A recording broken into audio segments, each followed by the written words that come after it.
Hey, hardcore hog fans. Welcome to Prediction Thursday. I'm here with my good buddy George Waddell from somewhere in California. I got Lang Whitman and Sean Smith. I don't know why there's four of us, but by God, we're going to break down this Razorback football game against the Memphis State Tigers, which I call them. Forget about University of Memphis.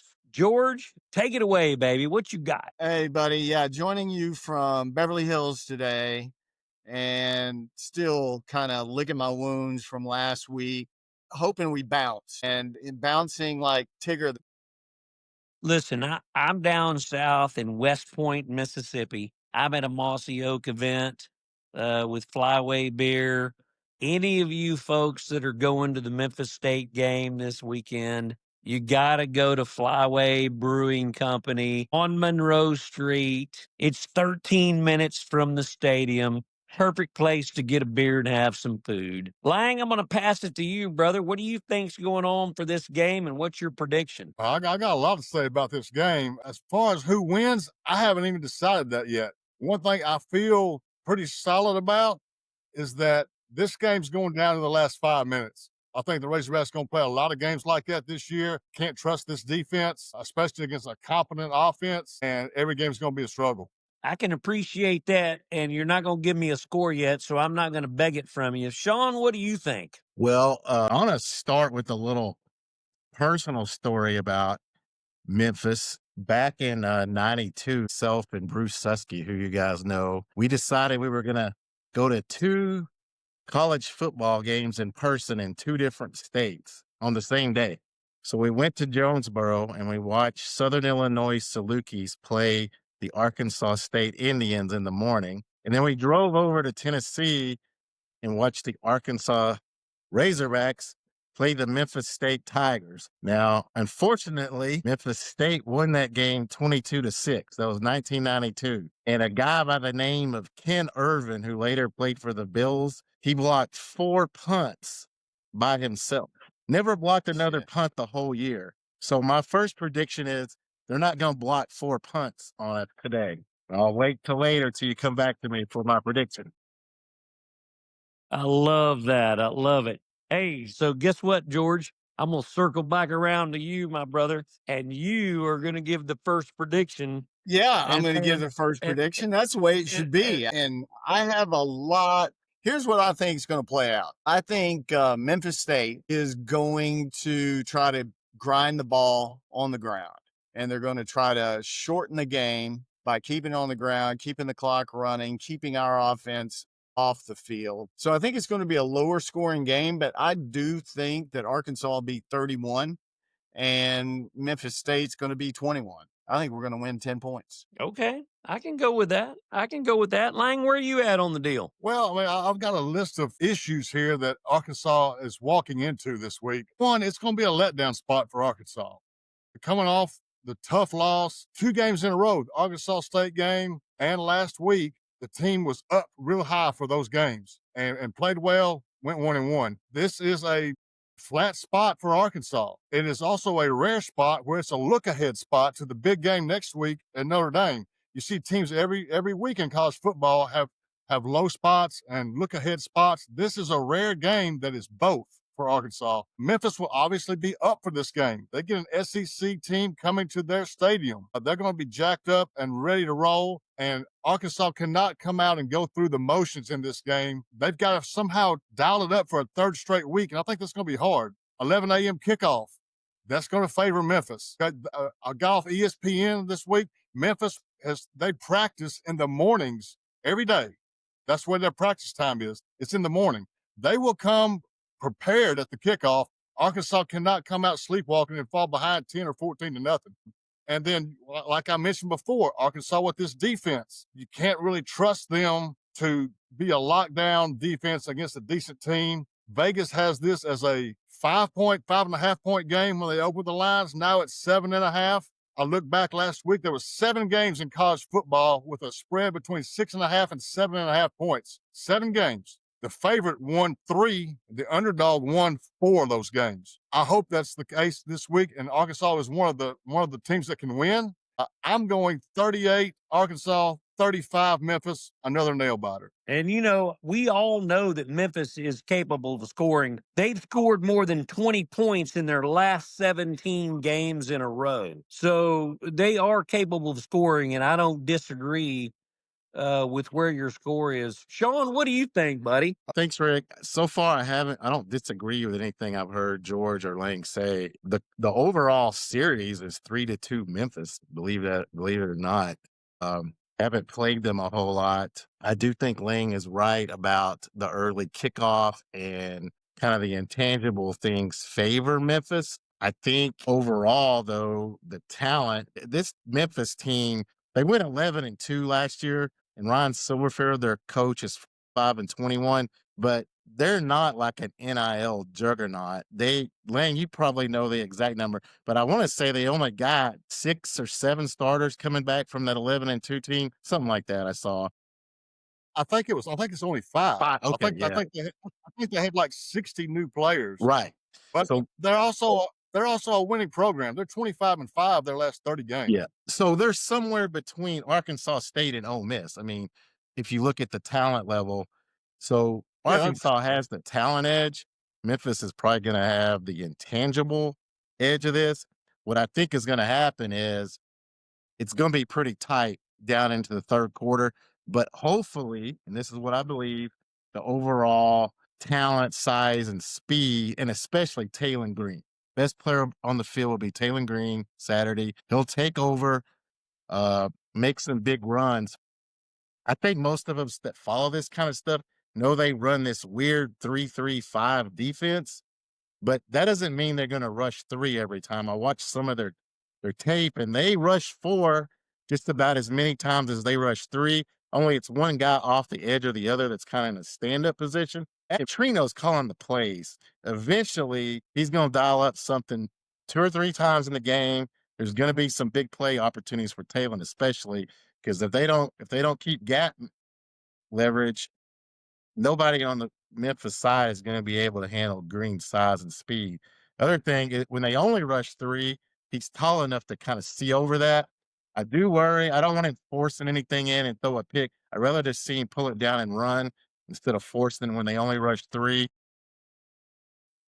Like I say, it's going to be close early. I think the Hogs pull away with it. Here's my dilemma, though. I'm an analytics guy like Lang. Pittman is like 7 and 180 in one-score games. I can't pick the Hogs by one score because then I'm going against the analytics. So the next number up from a one-score game is 9. So 37-28 Hogs by 9. Oh, he's got props. Yeah. Yeah. Man, Sean Look at with him. props. Not only does he have props, Rick, look, he's got the on-air sign. I don't even have that. This is the Razorback Well- Man Cave studio, Rick. The Hey, only brother, room in let the me tell you house something. that Kim lets me touch on my own. I was so distracted by the props that I didn't even see the score. Yeah. What you posted, because I'm afraid I might be the same. Nope, I'm glad I'm not. Okay, that's not my score. It's not easy to I'm come up telling with you- a number by 9, by the way. Yeah, well, I'm 35-24, just so you know. I think that's a good enough score. I'm 35-24 Hogs. I'm Yeah. gonna get that out of the way. So Rick's got him by 11, George by 10, I got him by 9, and Lane got him by 3. I totally think that Bobby Petrino has got that 3 and 4 man bullshit worked out between Mike Washington and Big Boy Braylon. I think this shit's going to go down on the running game. And then I think we're going to unload some deep passes here and there. But I think you're going to see a strong running game in the Liberty Bowl or against Memphis. And it's not our first time to be there. So this is not strange territory for Arkansas.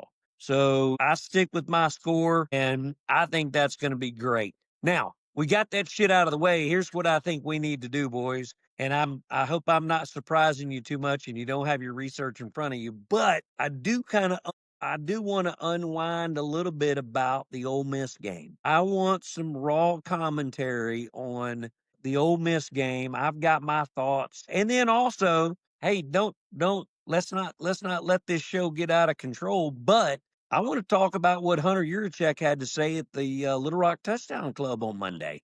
Listen, Lang is the most controversial person I know, and I love to tangle it up with Lang. I swear to God, if Lang says we're going to win by It's 7, just a debate. I know it's a great debate. If Lang says we're going to win by 7, I'll look at Lang and go, no, we're going to lose by 3, or vice versa. I love tangling up. I want you to talk about a little bit about Ole Miss, but B, I do want to hear a little bit about what you thought Hunter Yurachek was trying to say at the Touchdown Club. And I have a great opinion, and I'm sure you all do. And I hope this doesn't end up like Democrat Republican shit where we're arguing with each other. But at the end of the day, I want to know your thoughts on the last game and what Yurachek had to say. The Ole Miss game didn't surprise me at all. And we've all seen that script play out several times over the last decade. And if it was just one or two games like that, that stuff's going to happen. But it happens far too often. And you got to figure out why. Everybody wants to quickly blame coaches these days. So and so needs to get fired. I read after the game that T. Will needs to be fired. Well, these same people a year ago were wanting T. Will to be the head coach. Right. Those same people were wanting Taylor Green to get benched for Singleton. Now they want Green for the Heisman, and T. Will can't coach. That's right. The bigger issue to me is, and it's not necessarily Coach Pittman. The bigger issue to me is ties into what Yurachek was talking about, is with the money, is with the NIL. We lose, in my estimation, we lose these games because our margin of error for every game is almost zero. You miss a kick, you have a fumble, you have an interception, you get an ill-timed penalty. That's enough to get us beat. We're good enough talent-wise to play with all these teams. We are coached well enough to play with most of these teams, but we don't have 2 or 3 extra elite players to get us over the hump, and that comes with more money. Now, I totally agree. As far as what Yurachek said the other day, I mean, you just don't come out and say that stuff out loud. You can't do it. I mean, that is no different than Pittman last year after that one game, threw his hands in there and said, I didn't know what to do. You cannot ever say that as a head coach. Make up something. I mean, just tell a lie. You cannot have your team or your fan base or your bosses look at you and say, I didn't know what to do. Just like you can't say that we are not in a spot to compete for any championship. We know this.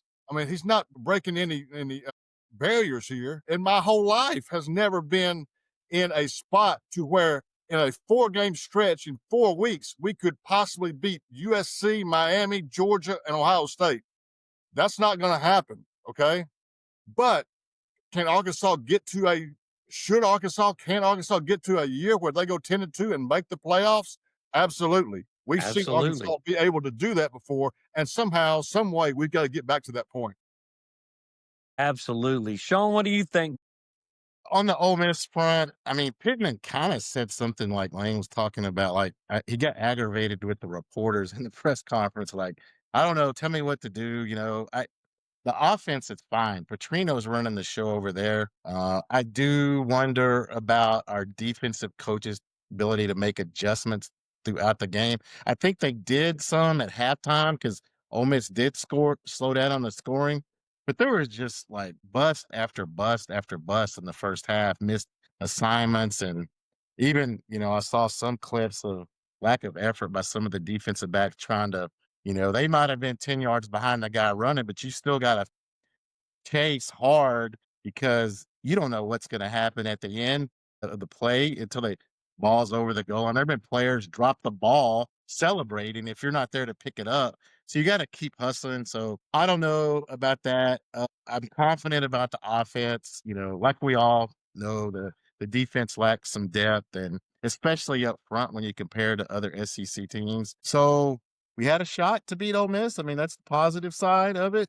Just didn't finish. Like we've said, something happened at the end because you're playing on this razor thin margin. And we all know Pittman's record in 1-score games. So I ain't gonna beat that dead horse. As far as Yurachek, all we can do is like guess what his motivation was by trying to say something like that. Maybe he was trying to raise money or whatever, but we're 3 games in. We're 2-1. Why would you say we can't compete? What if we win the next 8 of 9 or something to put ourselves in the playoff conversation? But the players hear that, oh, if our AD thinks we can't compete, why can we? It makes no sense. Like Lang said, that's all I say about it. No, I totally agree. And George, I'll go next and I'll hand it to you last. And I know you're just sitting there with bated breath, but I'll give you more information to dick around with here in a minute. Good. But I totally agree what both of y'all said about Ole Miss. So there's no sense in beating that horse to death. I will tell you, I'll defend Hunter a little bit on the mic at the Touchdown Club. I understand that he was just trying to defend the position of we don't have enough money. And yes, Sean, he's trying to sell somebody, some big donor that's not ponying up, which I do know. And I'm just going to leave it at that. I think that there are some pretty big donors that are withholding that big donation that they usually would put forward, which is what is putting us behind. And then, of course, you got to remember a couple of years ago, and Lang will probably agree with this, we got behind on the collective. I mean, Ole Miss was the inventor of the collective. And Ole Miss is probably 300 plus million. We're only in the 150, 175 million range in that direction. Keep in mind that we were a step behind. I don't necessarily blame that on Yurachek, but at the end of the day, he's right. We are behind in the money. And without the money, you might go win a national championship and be the brokest team in the world. But what he's trying to say is we're not going to really compete for the national championship unless you're in the 300 million range today. And I get what he was saying. He was trying to be, I guess, transparent and honest. But you're exactly right, Lang and Sean, is that why do you come out in 2-1 and start talking? Maybe because that's where his Little Rock Touchdown Club slot fell.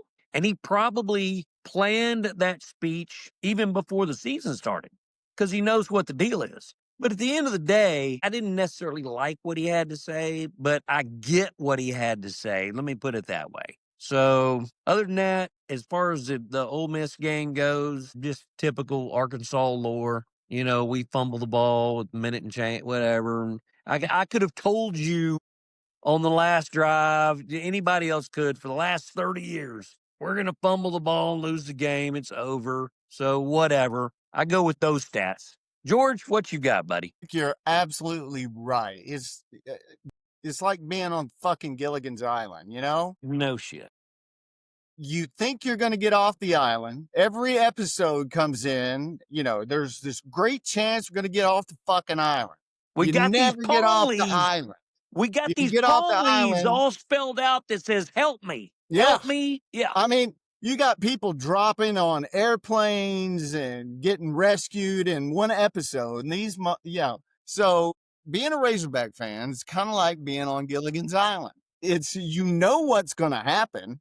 It's perfect. And at the end of the day, it's a fumble at the end. We make a backup quarterback look like a Heisman winner. How many times have we seen that show? I can't even. How many times? How many times is like Gilligan's Island? The Hogs, we got a chance this week because their backup quarterback's in there. And he comes out and throws like for 200 yards in the first half. What's that about? Boy, he said Gilligan's Island. It's true. It's so true. You know what he's really saying, don't you? That we need third from how the third's money. Fucking hey, brother. Yeah. There you go, Lang. I mean, fucking Gilligan's Island is about right. Hey, I don't care what anybody says. Metaphor, you're exactly right. This ought to go viral. Gilligan's Island is what we are. We are Gilligan's Island. The skipper, we got the skipper. Pittman's the skipper. Jesus. The professor, we all know who the professor is. He's got sunglasses on up in the boom. Yeah. And then you got fucking Gilligan. And the game is a 3-hour tour. Yeah. Yeah, 3 hours to play the game. Okay. All of y'all about 30 minutes. Y'all are all and you know perfect. what you're getting every week. You know what you're getting every week. I mean, but can you believe it that's just what happens in Arkansas football lore? It's our story. We die on the vine. Yeah.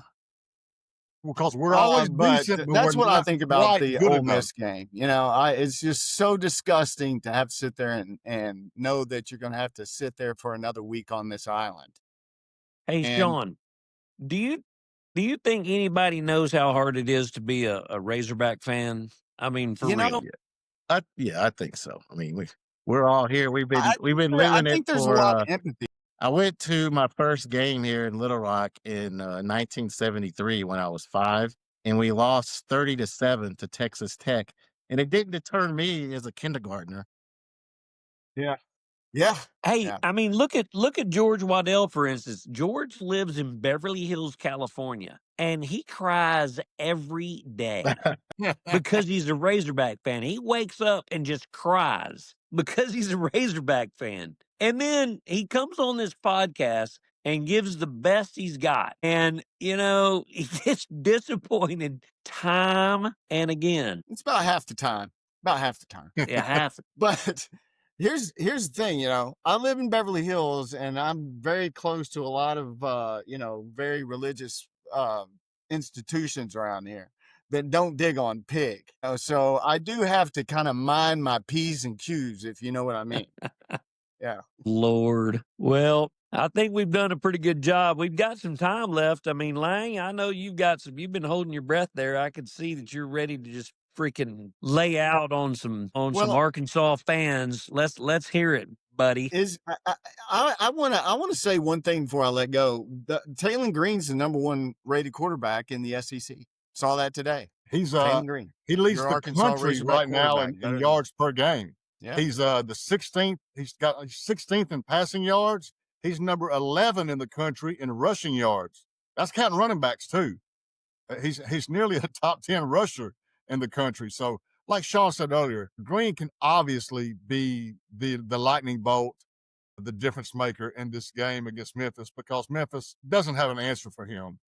Getting back to the Memphis game with that 3-3-5 defense, I think it will be a heavy run game for Arkansas.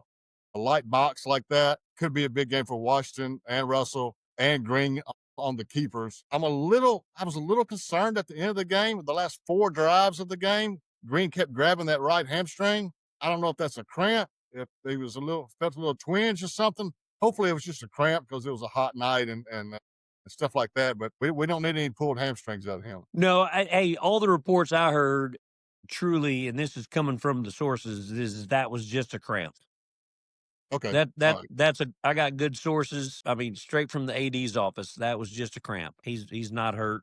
That was just that hot night, and I saw him grab his hamstring too. But now I saw where he grabbed it up around his ass, and that typically indicates a cramp. So no, he's cool. Yeah, I don't want to jinx him, but we've seen this before, at least in these first 3 games of his second year under Petrino.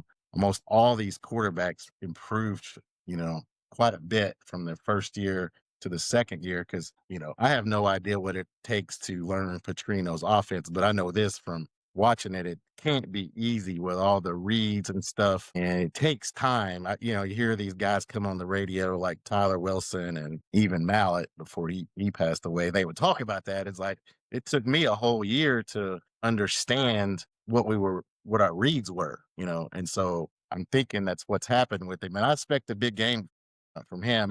We need one, because if he doesn't, then we could be in trouble. He's definitely the catalyst for the whole offense, and he reminds me of the benefits of having Matt Jones at quarterback. So can you imagine having Matt Jones at quarterback, but Bobby Petrino as your offensive coordinator? Even Houston Nutt could do things with Matt Jones that, most offenses you couldn't do. And he is such a long strider and can pull away and does see a lot of open field. And so I really think that he's the key. We got to keep him, not only keep him fed, because he's really having potentially one of those first team all SEC years. And then you also, I think, have to have a good backup so you can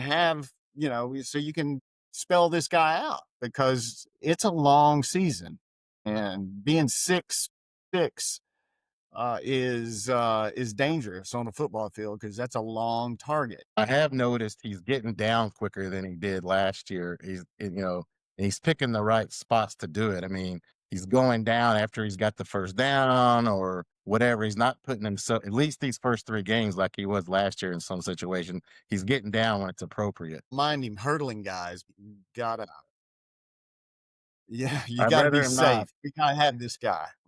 He's going to be the Well, season for us. I 100%, we talked about it last week with the Bobby Petrino having a second-year quarterback, and we talked about it extensively and what the success rate is with that. I'm still bought into that deal, and I'm going to say that from here, hopefully this thing starts catching on, and as we move forward, and we certainly need this game to propel us to the next 4 games because we got a long road show going on. I mean, we got a lot of shit going on here in a minute after Notre Dame. So let's make this thing happen now. Let's make let's make that game look great. And then I think if that offense starts clicking, that then they can outrun. I think our weakest spot is the defensive line. I mean, anybody can argue that with me if they want, but our defensive line is the weak spot.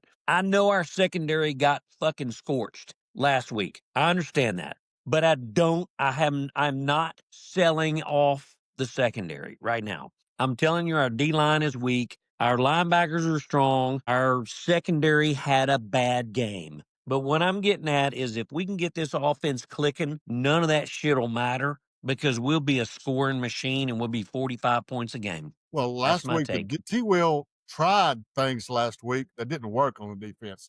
He blitzed numerous times, and we didn't get home and left the secondary exposed. And we didn't blitz as much in the second half. Ole Miss didn't score as much either. I think the score in the second half of that game was 10-7. Yeah. After being 31-28 at halftime. It And slowed way down. But I totally agree with that. when you blitz, I mean, you've got to get to the quarterback. I mean, we weren't even like flushing him out of the pocket. So, I mean, I agree with you, Rick. The defensive line has got to step up, and I'm not sure that they can. I mean, we have a former offensive lineman who's never played defensive line on the second string. That's not good. No, I can tell you this. I can tell you this with certainty that our defensive line will not get any better. I mean, we are stuck with what we got. Our secondary, they've got 16 guys back there that can play a fantastic job in the secondary. We've never had as many cornerbacks and safeties and next man up as we've ever had in the secondary. We can fix that if that was a problem. I don't think that's a problem though. And The communication is the problem. I'm not willing to sell them out yet. The D line is the problem in the whole football team. And once we figure that out and learn how to protect against that or save ourselves from that, we will succeed. But we've got a great offense, a fantastic offensive line, and once they start clicking, we can beat the shit out of some people. Well, I mean, I'm talking about 45 points a game. And I don't care who you are and what conference you're in and where you go to school. We're going to beat the fucking socks off of you in offense. But we have to fill the gap in defense because that D line is weak. So, yeah, I'm with you, Lang. Quit fucking blitzing so much and let the secondary do their job. Give them some help. Let some linebackers be back there. But that's my whole deal. Is the D-line is weak. However you fix it, I'm not a D-line coach. I'm not T-Will. I'm not either anything of that. I just say, that's your problem. Fix it. This is the last thing I'm going to say. Hey, we all picked Arkansas. This is the bigger game, I think, than we thought. I mean, they're in the freaking AA, whatever, AAC, Amateur Athletic Conference, whatever it is. Right. If we don't win this game, we've brought like 4-8 into this season. So it's a bigger game than we think. We thought it was going to be. We need to win. Whatever we got to do, let's go. Yeah, and I got one more thing. I got one more thing too, Rick, before we go, because if you look back, the special teams cost us 6 points. We missed 2 field goals in the Ole Miss game. Also cost us a kickoff return versus Arkansas State. So there are offense, defense, and special teams, and special teams has got to improve, because if you don't win all three, like Lang was saying, the margin is going to shrink on you. And we lost the turnover battle. We didn't get an interception, which I kept expecting us to get an interception, especially when Hopalong came in last week and threw a touchdown pass on one leg. I mean, how does that happen? I Yeah, know. It's just, it's one of those things where you have to gut it out. If you're coming to Arkansas, you know that there's going to be losses like that. How you respond to a loss, perseverance, don't be discouraged, don't give up. That's what it's all about. If you're a hardcore hog, you're going to support them all the way until they fire the coach. That's right. Look at Sean Smith over there with his hat on already. Yeah. Hey, Go you Hogs, got to baby. hey, Sean, you got to get center camera. Get center. Get Get center. center. Because George will zoom up on that shit when he edits this. There we go. There we That go. is it, baby. That is it.